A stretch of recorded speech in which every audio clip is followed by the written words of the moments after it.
जो अवाम पिछले 78 सालों से इस कदर करप्ट, नाअहल, निकम्मे लोगों की सरबराही में पल रही हो, वो कैसे शानदार कौम होगी? मुझे सिंपल से बताओ। एक स्कूल हो जिसका प्रिंसिपल करप्ट हो, हरासर हो, ड्रिंकर हो, काम पे ना आता हो, जुआ खेलता हो, उस स्कूल के टीचर्स और बच्चों का क्या हाल हो?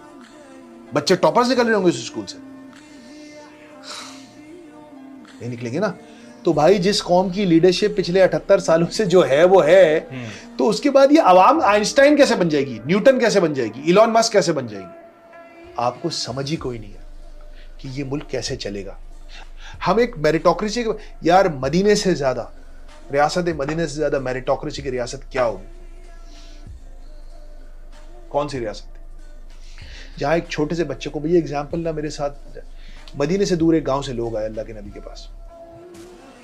उनके उस कबीले के चौधरी भी थे, उसमें बड़े लोग भी थे, सब कुछ थे। उन्होंने बोला अल्लाह के नबी हमने मस्जिद बना ली है, अब इमाम आप किसी को मुकर्रर कर दें।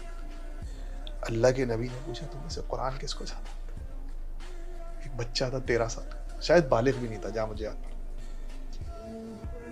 आया, उसने सुनाया, अल्लाह के नबी ने उसको अपना कुर्ता दिया,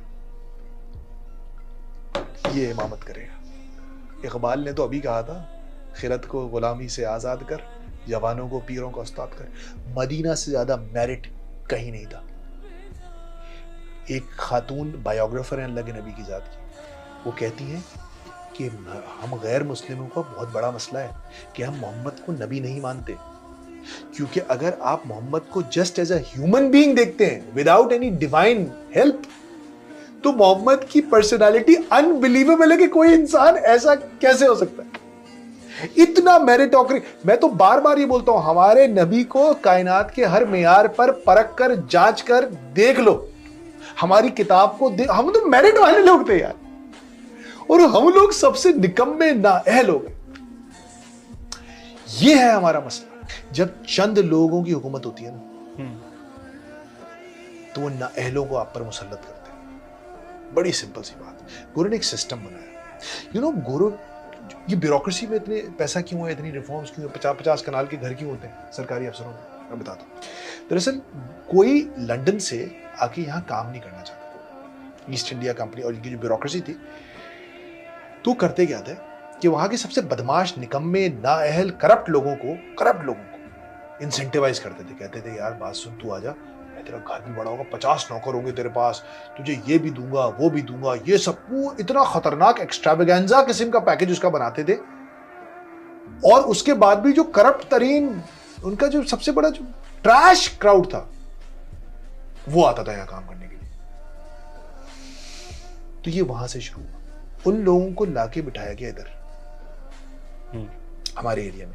उन लोगों ने, जिन लोगों को यहां हमारे ऊपर हुक्मरानी के लिए इस्तेमाल किया, वो यहां का ट्रैश था, वो यहां का बिल्कुल घटिया लोग थे। क्यों? सवाल नहीं करता ना। एक आदमी निकम्मा नाअहल है, क्या सवाल करेगा यार? बताऊं, अभी अक्सर लोग बात कर रहे हैं, मैं मतलब टीवी पे बात हो रही होती है, मैं क्या कहूं, वो मतलब मुनीब फारूक का मैंने सुना, मैंने कहा यार ये बोल के गुजर गया, मैंने कहा ये तो जलजला है। कह रहा है, मोहसिन नकवी साहब की बात है, हाँ सही, तो कह रहा है कि मोहसिन नकवी साहब तो शहबाज शरीफ को जवाब भी नहीं देते। बेतौकीरी देख रहे हैं आप वज़ीर आज़म के ओहदे की। ये होता कि शहबाज शरीफ कहां, किधर है, कि एक मिनिस्टर जो कि कोई पॉपुलर मिनिस्टर भी नहीं है, लेकिन वो उससे कुछ पूछ नहीं सकता, तो वो है वहां लेकिन कुछ नहीं कर सकता। ये होता है। सो गोरू ने हमारे साथ यही किया। उन्होंने मुसलसल आप पे उन लोगों को बिठाया जिनका इस्तेकाक नहीं था, मेरिट। उन्होंने एक सिस्टम बनाया जिसमें मेरिट जरूरी नहीं था, लॉयल्टी जरूरी थी। मेरे लिए काम करोगे, जो बोलूंगा करोगे, करूंगा, करेंगे, आ जा बस।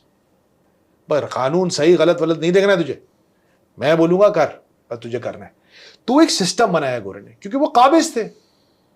उन्होंने आपको, अच्छा, फिर उस सिस्टम को इतनी बार रिपीट किया कि एक आम आदमी ने कहा बॉस सर्वाइवल का तरीका ये है, इसको साफ बोलो बॉस। यार क्या करूं मैं, किस तरह सर्वाइव करूंगा, मुझे घर भी तो चलाना है। भाई जरा बताओ भाई। तो एक मुआशरे में एक माहौल बना गुलामी का, गुलामी ग्लैमराइज हो गई, सर के रुतबे, सर के टाइटल्स, ये सारी चीजें उसी का हिस्सा है। And it continues till today.